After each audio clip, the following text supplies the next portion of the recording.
Greetings, fellow travelers. This is Rick and Jess Adventures. If you've been accompanying us on our journeys so far, welcome back. Thank you for your support and enthusiasm for our journeys. Your reviews, comments, and definitely your subscriptions mean the absolute world to us.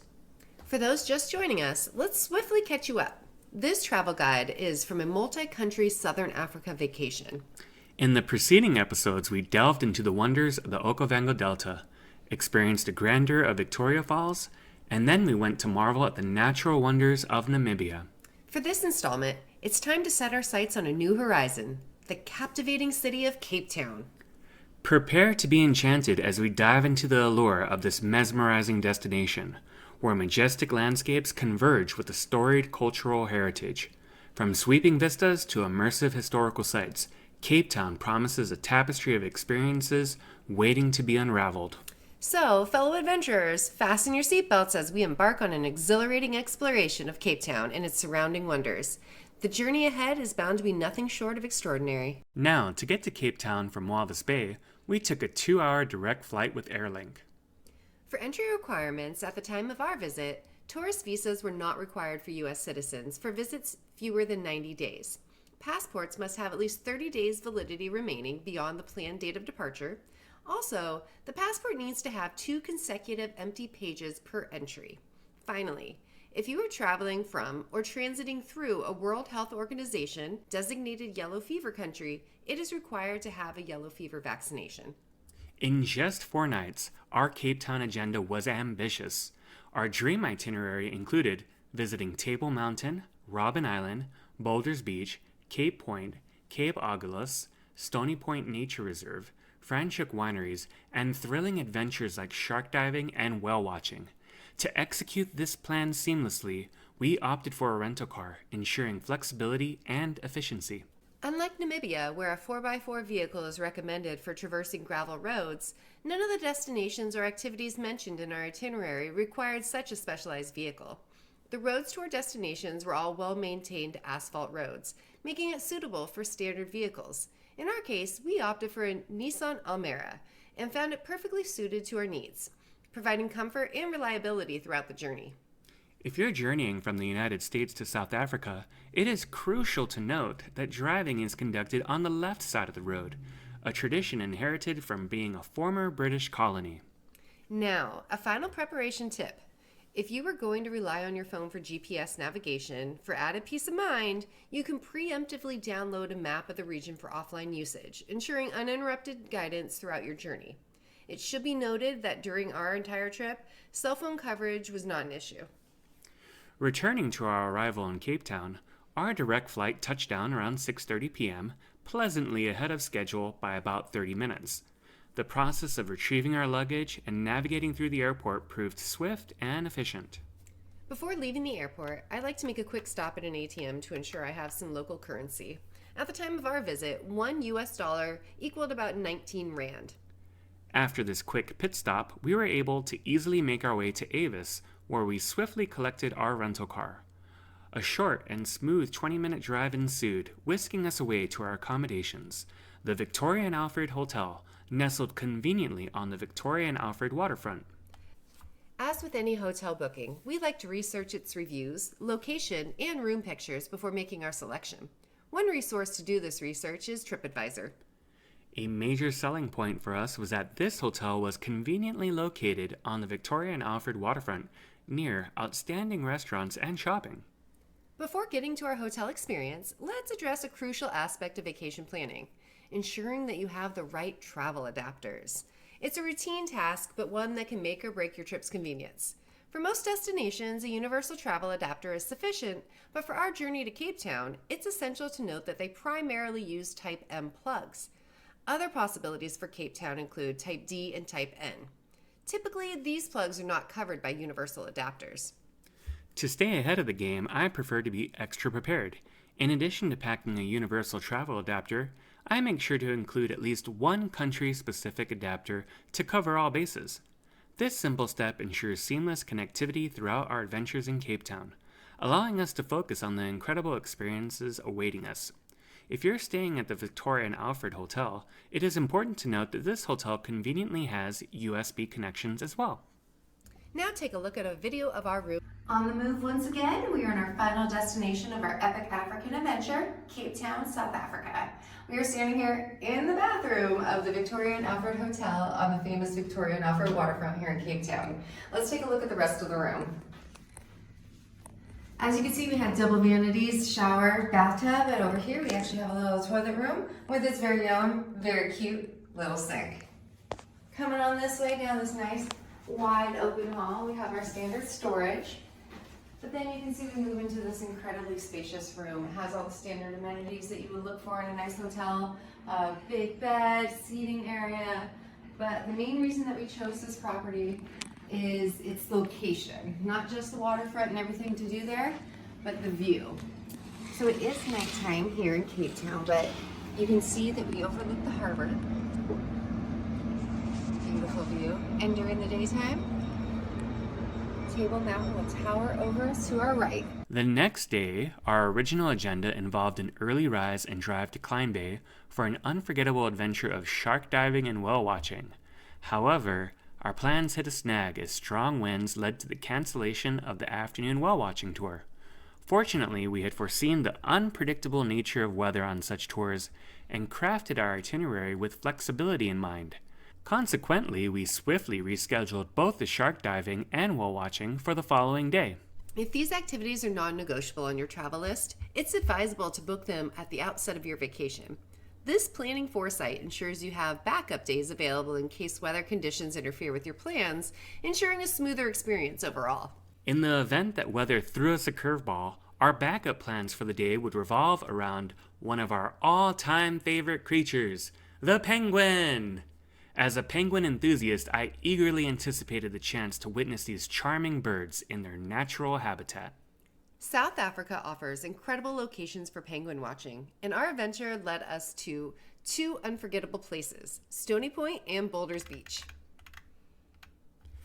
Our day kicked off with a 90-minute picturesque journey from Cape Town to Stony Point Nature Reserve, situated in Betty's Bay. This lesser-known gem is home to a thriving colony of African penguins. As we approached the nature reserve, our anticipation soared with every penguin sign that greeted us along the way, signaling our imminent arrival at our destination. Upon our arrival at the reserve, we had a slight scare because a staff member from the reserve let us know that a severe storm the preceding week had completely devastated their boardwalks, which provided the viewing areas for the penguins. However, it turned out that wasn't a big deal because we were still able to view a colony of penguins from excellent vantage points along the beach. From there, we could admire the charming antics of the penguins in their natural habitat. These adorable creatures waddle, swim, and play among the rocks, providing a delightful experience for wildlife enthusiasts. The colony's numerous nesting sites offer a fascinating glimpse into the penguins' daily lives. As a quick fun fact, the African penguins are also known as jackass penguins, due to its donkey-like braying call. These penguins boast a unique black and white coloration with pink patches around the eyes and a black stripe across their chest, making them easily recognizable. After soaking in the sights and sounds of these wonderful creatures, we journeyed to reach our next penguin paradise, Boulder's Beach, renowned for its resident African penguin colony. At the time of our visit, the cost for non-South African citizens was 190 Rand, or about $10. Arriving at Boulder's Beach, we were immediately struck by the majestic sight of towering granite boulders framing a pristine stretch of sandy shoreline. However, it wasn't just the breathtaking scenery that captivated us. It was the distinct calls of the braying penguins that beckoned, guiding us towards the heart of the sanctuary. Venturing onto the wooden boardwalks that wind their way through the protected nesting areas, we couldn't help but feel a profound sense of reverence for these enchanting birds in their cherished habitat. With each step, we found ourselves fully immersed in a vibrant world pulsating with penguin activity. From playful chicks frolicking to watchful parents diligently tending to their nests, Boulder's Beach was a symphony of bustling energy emanating from these charismatic creatures. Their sleek tuxedo-like plumage and endearing waddle only served to enhance the magic of the scene, leaving us in amazement of their grace and resilience. One aspect that truly resonated with us during our visit was the unwavering commitment to conservation and education. Informative signage strategically placed along the boardwalks offered valuable insights into the intricate life cycle of these captivating birds and the pressing threats they confront in the wild. Witnessing visitors of all ages eagerly absorbing this knowledge underscored the collective responsibility we bear in safeguarding our precious natural heritage for generations to come. In addition to the delightful penguins, we were delighted to encounter the adorable rock hyraxes, or dassies. Despite their small stature, these furry creatures exuded a quiet charm as they lounged lazily in the sun, seemingly unperturbed by the bustling activity surrounding them. Their presence added an extra layer of enchantment to the already picturesque setting, serving as a poignant reminder of the rich diversity of life thriving within this coastal paradise. Boulder's Beach is the epitome of a penguin paradise, offering visitors a rare and unparalleled opportunity to intimately connect with these remarkable creatures in their unspoiled natural habitat. As we departed from this idyllic haven, we carried with us cherished memories of a truly unforgettable encounter with the delightful inhabitants of Boulder's Beach. For those looking for the perfect penguin gift, it should be noted that there is a convenient souvenir shop by the entrance to Boulder's Beach. Wrapping up the morning with those precious penguins, we will be spending the afternoon at Cape Point Natural Reserve, which is just around the corner, a mere 20-minute drive away from Boulder's Beach. En route to Cape Point, we encountered baboons traversing along the roadway, reminding us to drive cautiously and stay vigilant for unexpected wildlife crossings. Being that it was lunchtime and we were getting the midday hunger pangs, our first stop in the Natural Reserve was Two Oceans Restaurant. If you find yourself pressed for time and seeking a conveniently located eatery with a breathtaking view, your search ends at Two Oceans Restaurant. Situated adjacent to the entrance of the Flying Dutchman funicular, this spot was an obvious choice for us as we were eager to refuel before continuing our exploration of Cape Point. For those intrigued, here's a glimpse into the restaurant and its enticing menu. Also, if you're looking for a souvenir to commemorate your visit, there is a gift shop nearby as well. After some nourishment, we were ready to take the Flying Dutchman up to see Cape Point and the iconic Cape Point Lighthouse. The train is named after the fabled ship Flying Dutchman. This ghostly vessel, cursed to sail the seas for an eternity, has long been part of seafaring lore. The short journey offered panoramic views of the rugged coastline, where the waves relentlessly crashed against the cliffs. As we reached Cape Point, we marveled at the dramatic landscape. Cape Point, perched on the southwestern edge of the Cape Peninsula, mesmerizes with its rugged allure and dramatic vistas. Towering cliffs, sheer rock faces, and untamed ocean waters converge, painting a breathtaking scene that has mesmerized visitors for generations. At its highest point, the iconic Cape Point Lighthouse stands proudly, offering panoramic views of the vast Atlantic Ocean and the craggy coastline below. The area is rich in biodiversity, with shrub-covered hillsides providing habitat for an array of plant and animal species, including ostriches, baboons, and hyraxes. Cape Point is not only a natural wonder, but also a place steeped in history, with shipwrecks dotting the coastline and tales of exploration and adventure echoing through the air. It's a destination that inspires awe and invites exploration, offering a glimpse into the raw power and beauty of nature at its most untamed. After taking in the beauty of Cape Point, it was time to explore more of the natural reserve, which led us to the Cape of Good Hope. Upon reaching the nearby parking lot, our senses were greeted by the unexpected sight of ostriches, adding a touch of novelty to our adventure. Refocusing on the main attraction, the Cape of Good Hope itself commands attention as the southwestern tip of the African continent. It was Portuguese explorer Bartolomeu Dias who first rounded the Cape in 1488. It is said that he originally called it the Cape of Storms because of the rough surrounding tides and harsh weather. This nickname would ring true for centuries, as many ships would meet their demise here. In fact, it was also given the nickname the Graveyard of Ships. The documented voyage of Diaz marked a significant moment in maritime history, as it paved the way for future explorations and trade routes. For example, Vasco da Gama's voyage to India in 1497. Later, the Cape was renamed to the Cape of Good Hope because of the great optimism prompted by the introduction of a sea route to India and the East. Today, it stands as an enduring emblem of exploration and resilience, inviting visitors to admire its rugged beauty and contemplate the triumphs of human endeavors. After the photo op, we dodged some ostriches and made our way to explore more of the natural reserve. Before leaving the Cape, since we were visiting the graveyard of ships, we decided that it would be fitting if we went on a hike to see one. We took the Thomas T. Tucker Shipwreck Trail, which went alongside the beach to reach the site. This direct route would take roughly an hour to an hour and a half. If you went the entire circular route, you could expect the round trip to take between 2.5 to 3 hours. While many shipwreck vessels rest silently beneath the icy depths of the Atlantic surrounding Cape Point, others endure as tangible relics along the Thomas T. Tucker Shipwreck Trail. While on the trail, shipwrecks aside, you may come across some of the over 1,200 endemic plant species that thrive here, while free-roaming wildlife, including baboons, Cape mountain zebra, red hartebeest, ostriches, Cape grisbok, and bontebok, grace the landscape. Overall, the trail was well maintained and easy to follow. It'd be tough to get lost if you just aim to stay along the sandy shoreline. Eventually, it won't be long before you come across the shipwreck of Thomas T. Tucker. This U.S. Navy ship ran aground near Cape Point on November 27, 1942. She was sailing off the coast. The sea was rough, and the crew was working to avoid German U-boats actively patrolling the area. The captain misjudged the ship's location because of the heavy fog.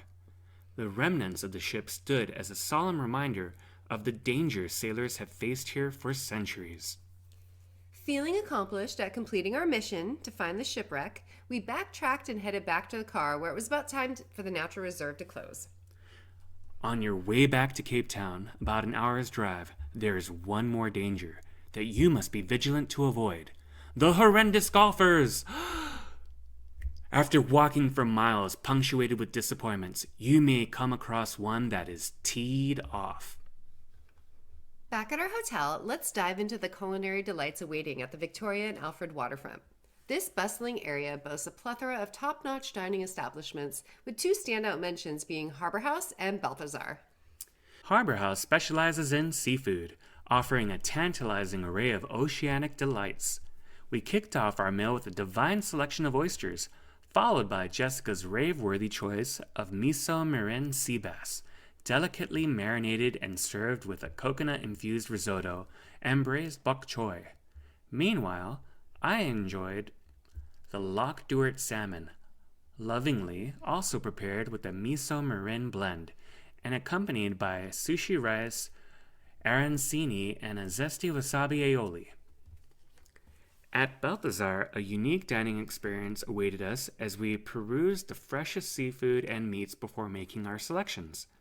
Naturally, our culinary adventure began with an assortment of oysters. No surprises there. For the main course, I savored a perfectly cooked steak, reminiscent of the butcher block in Windhoek, allowing diners to customize their meat selection and accompaniments. Jessica opted for the king-clipped veloute, luxuriously bathed in a delectable mussel garlic and white wine sauce, served alongside whipped Parmesan mash. Beyond the gastronomic delights, the Victoria and Alfred waterfront offers an eclectic shopping experience ranging from upscale malls to charming local vendors. In terms of attractions, our hotel was conveniently located just minutes away from the Nelson Mandela Gateway to Robben Island. Additionally, within walking distance, one can explore a myriad of museums, an aquarium, a Ferris wheel, helicopter tours, and an array of other captivating sights and activities. Now back to our itinerary.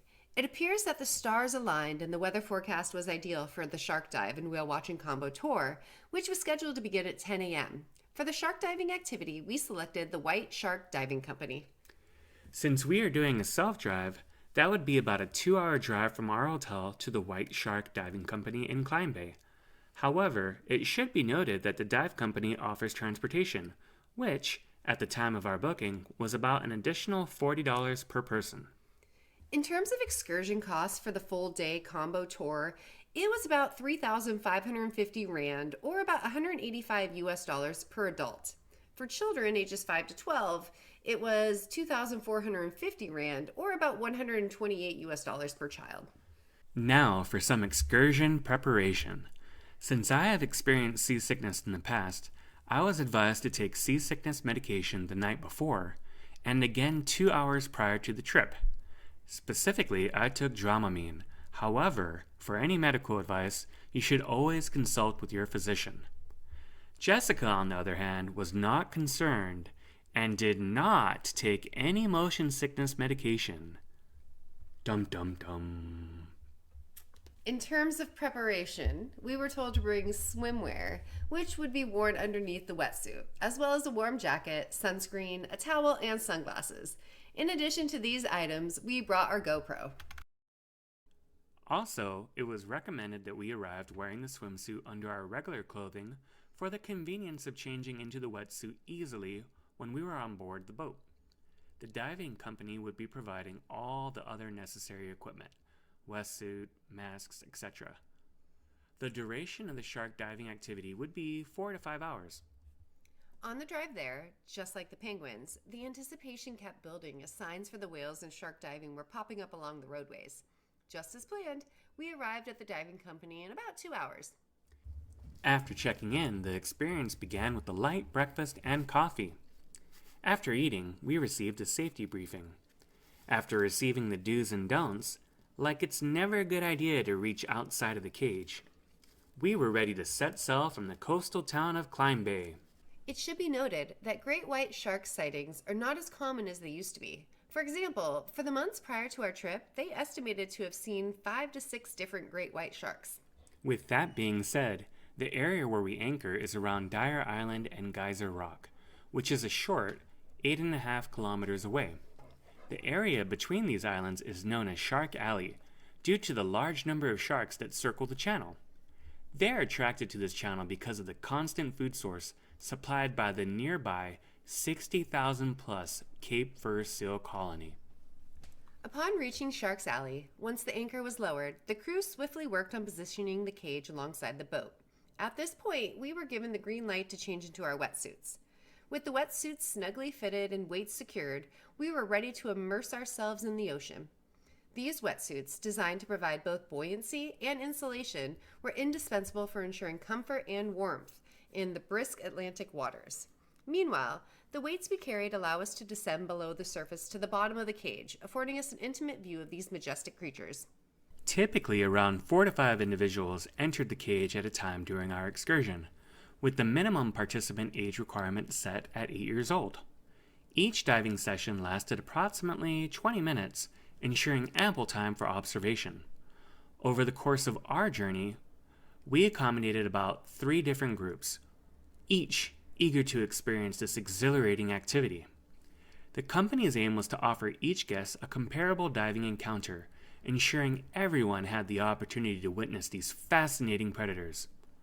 Following the initial round of dives, we even had the chance to embark on a second dive, further enriching our adventure. Now, for a slightly embarrassing admission, in order to observe the sharks, the boat was outfitted with a hookah diving system, allowing divers to utilize a breathing apparatus to remain submerged for shark viewing. Despite my eagerness, I must confess that I never attempted diving before, and I naively assumed I could easily grasp the concept of operating this breathing apparatus. Alas, I was mistaken. Despite my efforts, I struggled to master the art of properly breathing underwater with this breathing apparatus, and I found myself inadvertently gulping down the chilly Atlantic water. After several unsuccessful attempts, it became evident that it was time to resort to the old-fashioned method. I opted to don the mask and surface for air as needed. It's a humbling experience to share the same aquatic realm with these fascinating creatures, observing their natural behaviors and movements in their habitat. The silence underwater, save for the muffled sounds of our own breaths, created an almost surreal atmosphere. The sharks, majestic and powerful, circled near us, sometimes coming within arm's reach. Time seemed to stand still as we made eye contact with these incredible animals, fostering a deep sense of respect and appreciation for their place in the ecosystem. The sight of these apex predators gliding gracefully through the water was simply sublime. As we surfaced from our exhilarating dive, I couldn't help but pat myself on the back. Not a hint of seasickness in sight. All credit to my trusty medication, Of course. However, poor Jessica, ever the fearless adventurer, had opted to forgo any such precautions, and wouldn't you know it, the sea had other plans for her. As we made our way back to Climb Bay, Jessica found herself in a bit of a pickle, feeling the full force of the ocean's playful sways. Yep, she got seasick. Note to self, sometimes it's better to be safe than sorry. I will have you know I was not the only one. Throughout this unforgettable journey, the tour company is committed to preserving every exhilarating moment, from the anticipation as you step aboard the boat to the heart-pounding dive and the electrifying encounters with sharks. Every aspect is expertly captured. At the time of our booking, a special offer allowed online bookings to receive the video footage of the experience for free. For those who didn't book online, the video could be purchased for 300 Rand, which is approximately $16, ensuring that every guest has the opportunity to relive the thrill of their adventure time and time again. The following is a video from our...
When we returned to our starting point, it was about 1 p.m. Perfect timing, as lunch was ready to be served. For our excursion, the lunch was a tasty pasta. For this combo tour, the whale watching excursion is with Ivanhoe Sea Safaris. The afternoon activity was set for 3 p.m. As such, we had some time to explore the surroundings before our next adventure.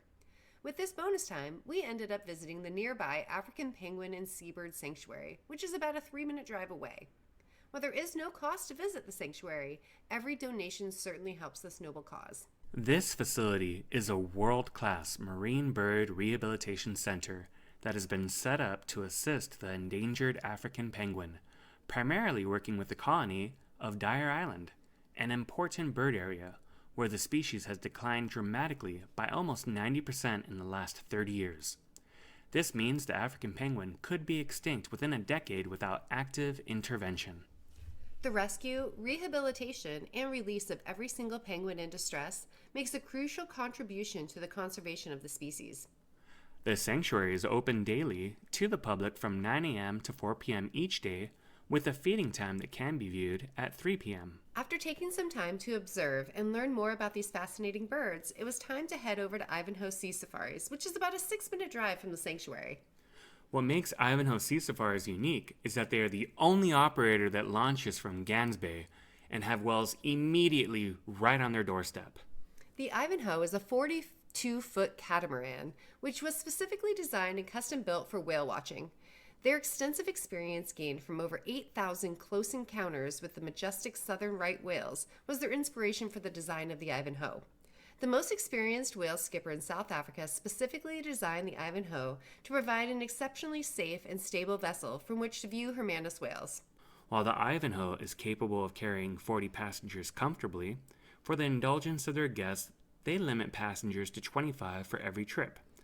This means that all passengers can be seated at all times, making the trip far more pleasurable. The Ivanhoe is extremely comfortable, dry, and most importantly, stable. Guests have the advantage of looking down at the Hermanus whales from the upper viewing bridge, giving them a great perspective. Other amenities specifically designed with the guest pleasure in mind are large, dry cabins on the lower deck, as well as toilet facilities. On our trip, it was just a handful of people. We were on the upper deck with just one other couple.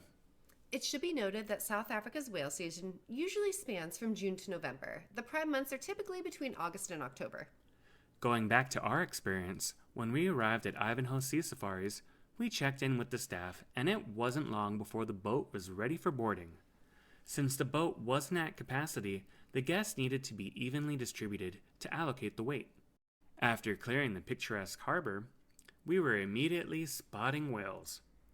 Being on the upper deck, we were right next to the captain, and he informed us that there were approximately 500 whales in the area. In all directions, we could see these majestic creatures.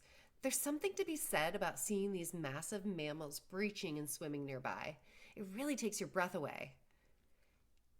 In total, the activity was about 2 hours, and we would definitely recommend it. After the activity, it was about 5 p.m., and being that we were only 1 hour away from Cape Agulhas, we couldn't resist the chance to drive to the southernmost tip of Africa. Agulhas is Portuguese for needle, which may refer to the compass needle. Explorers of the region noticed that the direction of a compass needle did not differentiate between its magnetic north and the region's true north location. Other experts think it refers to the jagged rocks and reefs that have wrecked many ships in the area. It should be noted that the Maisho Maru Shipwreck is about a short 20-minute walk from the southernmost tip of Africa. The Shipwreck was getting ahead of ourselves. The first thing you'll come across is this iconic lighthouse. Then, along a pathway, you'll be led to a gigantic map of Africa. Then, you'll finally see the marker for the southernmost tip of Africa. A final fun fact about the Cape is that it serves as the official boundary between the Atlantic and Indian Oceans. After visiting the site, we made the 3-hour trek back to Cape Town. Unfortunately, as mentioned previously, there were some serious storms that hit South Africa the previous week, and it had washed out a number of the roads leading to a number of detours. Google Maps, of course, wasn't too reliable as it kept trying to navigate us back to the closed roads. We eventually ignored Google Maps and focused on the detour signs and made it back to the hotel. It was fascinating that they had people working at night at these detours who you could easily ask for directions in the event that you got lost. Where I'm from, there will be no one manning detours late at night. On a personal note, this trip to South Africa also coincided with a special birthday. Iron Man Robert Downey Jr. I'm kidding. It was around the love of my life's birthday, Jessica. That's me. The timing worked out perfectly to celebrate her birthday weekend in the Franschhoek Valley, which is a haven for wine enthusiasts.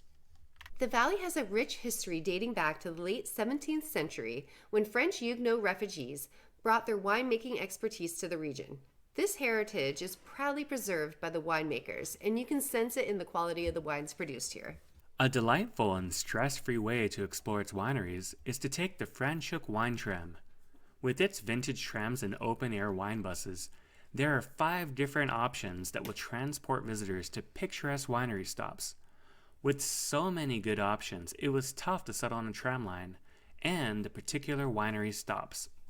With these line options, you can craft your own itinerary where you can linger at any stop for wine tastings, cellar tours, food, or a leisurely vineyard stroll. Depending on what line you choose, you would begin your adventure at either the Franschhoek or Groot Dakenstein terminal, indulging in refreshments like coffee and a beignet, or browsing merchandise as you await your initial departure. For our experience, making our final cut was Leopard's Leap, Lynx, Dieudonné, Haute Cabrera, and Le Loud. As we hopped aboard the tram, we were greeted with stunning views of rolling vineyards, dramatic mountains, and quaint Cape Dutch architecture. The experience wasn't just about sipping wine, it was an immersive journey for the senses. Each winery that we selected offered a variety of activities, tastings, food options, and wine pairings. At Lynx, they offered a sensory extravaganza with their sparkling wines served alongside freshly shucked oysters. The combination of the crisp, bubbly notes of the wine and the briny succulence of the oysters was a taste sensation that was hard to forget.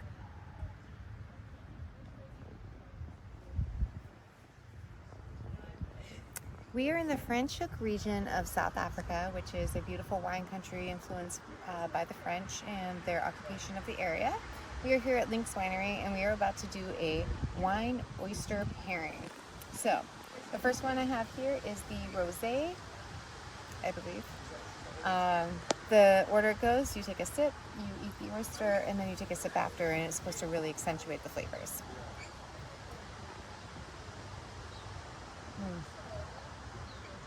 The wine itself is absolutely amazing. So we're going to go ahead and shoot this bad boy. Let me make sure they're separate. And here we go. Oh, it's so good.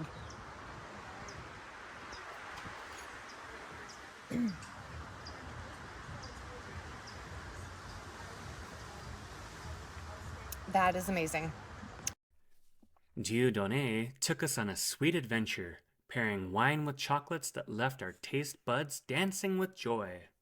Meanwhile, Haute Cabrera presented an exquisite tasting that combined their sparkling wines with delectable macarons, providing a perfect balance of the effervescence and sweetness. We are here at Haute Cabrera, a winery here in the Franschhoek region of South Africa, and we are now on to a dessert pairing. So we do have these macarons, and these are champagnes that we're pairing with them. So I'm about to try this one here, and then take a little nibble of this, and just kind of see how the flavors flow together.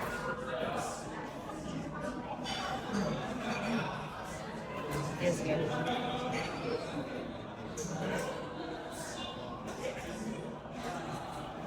Oh, you can see it. You can definitely taste the way it complements each other. Finally, at Le Loud, we enjoyed wine paired with cheese, creating a symphony of flavors.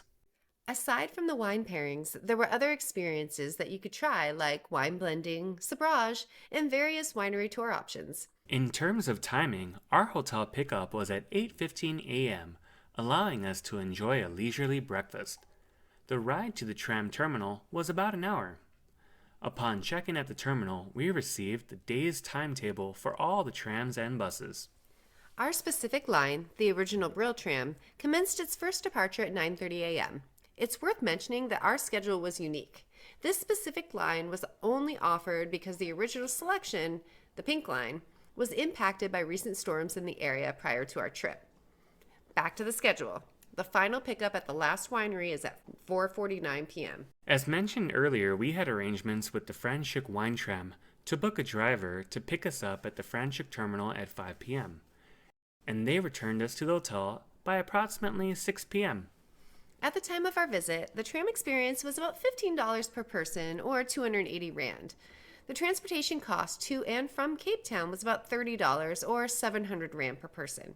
To save some money, it's probably a good idea to inquire with your hotel if they offer a similar transfer service or a better price. In our opinion, we had such a great time exploring and experiencing the great wine and food of the region. On our next trip, we'd like to devote a few days to just this region and Stellenbosch. We began our final day in South Africa by catching the 9 a.m. ferry to Robben Island. During the time of our visit, Other scheduled ferry departure times during peak season, which is September to April, were 11 a.m., 1 p.m., and 3 p.m. During the off-season, which is May to August, they only depart at 9 a.m., 11 a.m., and 1 p.m.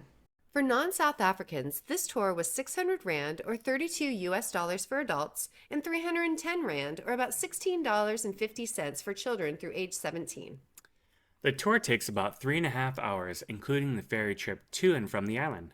On the side note, if you don't mind the weather, I would recommend getting a seat outside, where you can have a great view of Cape Town as you're heading towards Robben Island.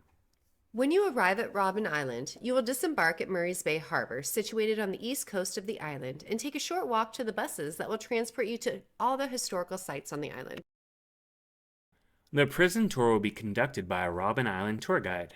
This is part of an integrated tour model. The guides are fully conversant and knowledgeable about the island's multi-layered 500-year-old history. The tour route includes the limestone quarry and Robert Sobukwe's house. Robert was a South African anti-apartheid revolutionary and founding member of the Pan-Africanist Congress who served as the first president. On Robben Island, he was held under solitary confinement. Along the way, there will be multiple stops for photo opportunities, refreshments, and a bathroom break. On this bus tour, the final bus stop will be the maximum security prison, where thousands of South Africa's freedom fighters were incarcerated for years. The tour culminates with the viewing of Nelson Mandela's cell. Nelson Mandela, a revered figure in history, was a prominent anti-apartheid activist who spent 18 years of his 27-year prison sentence on the island. He would go on to be elected as the first president of South Africa in the first fully representative democratic election. The tour of Robben Island offered a truly remarkable experience. As we reached the maximum security prison towards the end of the tour, we were guided by a former inmate who shared gripping first-hand accounts of life on the island during its tumultuous past. Being in such a historically significant location and listening directly to someone who lived those challenging times evoked a surreal sense of connection and understanding. After viewing parts of the prison and Nelson Mandela's cell, it was time to head back to the ferry for our journey back to Cape Town. Following the moving visit, we made the 5-minute walk back to the hotel where we collected our vehicle and made our way to Table Mountain. Table Mountain is an iconic flat-topped mountain that overlooks Cape Town, offering breathtaking views of the city and the surrounding landscapes. In the event that the attraction was crowded, we ended up booking fast-track tickets for the cable car ride up the mountain. These round-trip tickets are pricier at 950 Rand or about $50 per person. However, we were pressed for time and we wanted to ensure that we were able to experience the attraction. Whether you're pressed for time or not, we would still highly recommend booking your tickets in advance online. Otherwise, you will end up spending a lot of time waiting in a long queue to purchase your tickets at the location. For regular ticket prices, the round-trip morning price before 1 p.m. for an adult is 420 Rand, or about $22. The one-way price is 240 Rand, or about $13. The round-trip afternoon price after 1 p.m. is 360 Rand, or about $19. For children under 18 years old, the round-trip morning price is 210 Rand, or about $11. The one-way price is 130 Rand, or about $7. The afternoon price is 180 Rand, or about $9.60. Now, there's some varying schedules for the cable cars. From February to April, the first car up is at 8 a.m., and the last car up is at 6:30 p.m. The last car down is at 7:30 p.m. From May to August, the first car up is at 8:30 a.m., with the last car up being at 4 p.m. The last car down is at 5 p.m. From September to December 14th, the first car up is at 8:30 a.m., with the last car up being at 6 p.m., and the last car down at 7 p.m. Finally, for peak season, from December 15th to January 15th, the first car up is at 8 a.m., with the last car up being at 8 p.m., and the last car down is at 9 p.m. From January 16th to January 31st, the first car up is at 8 a.m., with the last car up being at 7:30 p.m., and the last car down is at 8:30 p.m. It should be noted that the cable car is unavailable during its annual maintenance. For 2024, this maintenance is scheduled from July 15th to September 1st. Please also note an important disclaimer. Cape Town is notorious for its windy conditions. In the event of strong winds, the cable cars to Table Mountain will not operate.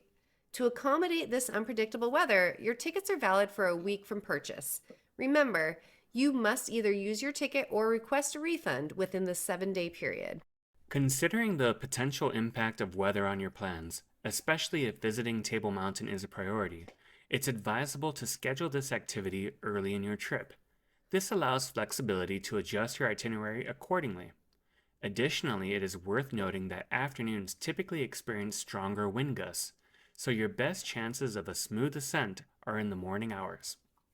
Now back to our experience. We found parking on site and easily found the signs for the fast track experience. There was absolutely no wait. We went right up to the front of the line and got in the very next cable car up to Table Mountain. There's something truly magical about ascending to the summit of Table Mountain via a 360 moving cable car.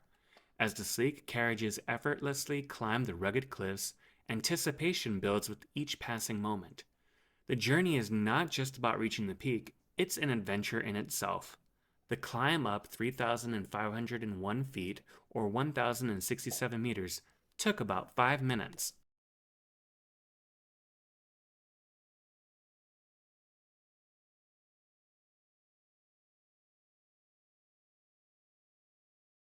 Stepping out onto a viewing platform at the top, the panorama that unfolds before you is nothing short of breathtaking. The city of Cape Town sprawls below, framed by the azure expanse of the Atlantic Ocean. From this vantage point, the beauty of the landscape is truly tremendous. As you explore the various walking trails and viewpoints, you can't help but feel a profound sense of connection to the natural world. The sheer cliffs, the rugged terrain, and the delicate flora all combine to create an experience that is both exhilarating and humbling. Whether you're a nature enthusiast, a photography buff, or simply someone seeking a moment of tranquility amidst the chaos of everyday life, Table Mountain offers something for everyone. It's a place where time seems to stand still, where worries melt away, and where the beauty of the world is laid out before you in all its glory. For some souvenir shopping, there are shops at the top, there's an exit shop, and a visitor center located at the lower cable station. For food and beverages, there is quite a selection of options available. When it was time to go, we made our way back to the upper station and descended back to the lower cable station. Since we still had some time available before our flight back home, we made one final stop at Verdenlust Winery. We discovered that they had a delightful rosé named Jess, and we figured it would be the perfect way to end our memorable journey. The journey from the winery to the airport was a mere 38-minute drive, and returning the rental car at the airport was swift and effortless. This concludes our travel guide for Cape Town. If you've enjoyed this content, please help support our channel by liking or commenting on this video and subscribing.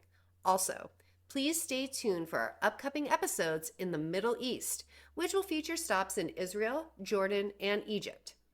Finally, remember, don't just watch adventures, Create them!